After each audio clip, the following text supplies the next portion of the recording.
Hi, welcome back to my channel అండి.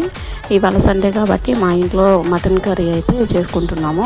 అయితే కొంతమందికి తెలియని వాళ్ళకు కూడా తెలుస్తుందని చెప్పేసి ఈ వీడియో అయితే తీయడం అయితే జరుగుతుంది ఫ్రెండ్స్. అయితే మటన్ చిన్న ముక్కలుగా కట్ చేసుకొని కడుక్కొని మనం కుక్ చేసుకోవడం ఇదంతా కూడా చాలామందికి తెలిసే ఉంటుంది కదా. సో నేను అందుకని అదేమీ చెప్పట్లేదు. నేను డైరెక్ట్గా ఉడికించిన దగ్గర నుంచి అయితే వీడియో అయితే తీస్తున్నాను. బాగా ఉడికిపోయిన తర్వాత ఉడికేటప్పుడే కొంచెం ఉప్పేసి ఉడకబెడతాం కదా. ఉడికిపోయిన తర్వాత ఉడికిందా లేదా అనేది చూసుకొని కొంచెం ఆయిల్ అయితే వేసుకొని ఆ నీళ్ళన్నీ ఇంకిపోయిన తర్వాత కొంచెం ఆయిల్ వేసుకొని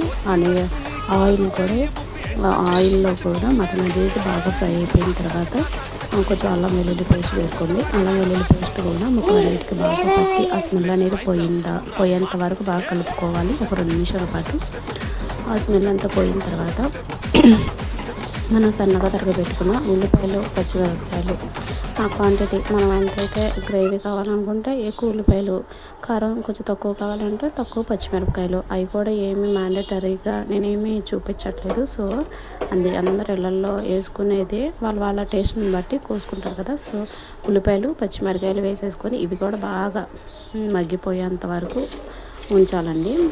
ఒకసారి కలుపుకొని మూత పెట్టేసుకున్నాము.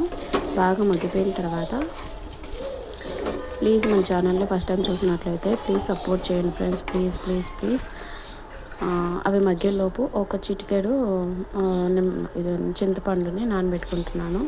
ఇంట్లో వాటర్ కన్నా కూడా కొంచెం చింతపండు కొంచెం పోసుకుంటేనే చాలా బాగుంటుంది. ఆల్మోస్ట్ మగ్గిపోయినాయి కదా ఉల్లిపాయలు, పచ్చిమిరపకాయలు. ఇప్పుడు ఒక కొంచెం టమాటాలు, అంటే నేను 2 టమాటాలు చిన్న సైజు 2 టమాటాలు తీసుకొని కట్ చేసుకొని పక్కన పెట్టుకున్నాను అనమాట. 2 టమాటాలు నేను తీసుకుంటున్నాను కాబట్టి నేను కొంచెం చిటికెడే చింతపండు తీసుకున్నాను. మీరు 1 టమాటా తీసుకున్నట్టయితే కొంచెం పెంచుకోవచ్చు అనమాట చింతపండు, అది మీకు తెలుస్తుంది కాబట్టి. టమాటాలు కూడా వేసేసి తర్వాత అవి కూడా కొంచెం మగ్గిపోవాలి బాగా. మరి ముక్కలుగా ఉంటే బాగుండదు కదా, గ్రేవీ అనేది ఏమి ఉండదు కదా. మా వారికి గ్రేవీ అంటే ఇష్టం కాబట్టి నేను 2 టమాటాలు వేసుకున్నాను. అవి బాగా మగ్గిపోయిన తర్వాత పసుపు, ఉప్పు ఆల్రెడీ మనం ఉప్పు వేసేసుకున్నాం కాబట్టి నేను కొంచెమే ఉప్పు వేసుకుంటున్నాను అండి. కొంచెం ఉప్పు, కొంచెం పసుపు వేసుకొని అది కూడా మొత్తం కలిపేసుకొని మరలా ఒకసారి మూత పెట్టుకోండి. ఇప్పుడు కారము మన టేస్ట్గా తగ్గట్టుగా వేసుకోవాలి. అది మీరు ఎక్కువ తినే వాళ్ళైతే ఎక్కువ కారం వేసుకోవచ్చు.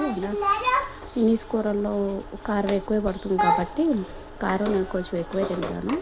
సో నేను 3 చెంచాలు వేసుకున్నాను. వేసుకున్న తర్వాత మనం ముందుగా చింతపండు నానబెట్టుకున్నాం కదా, అది పిసికి ఒకప్పుడు పోసేసుకుంటే సరిపోతుంది.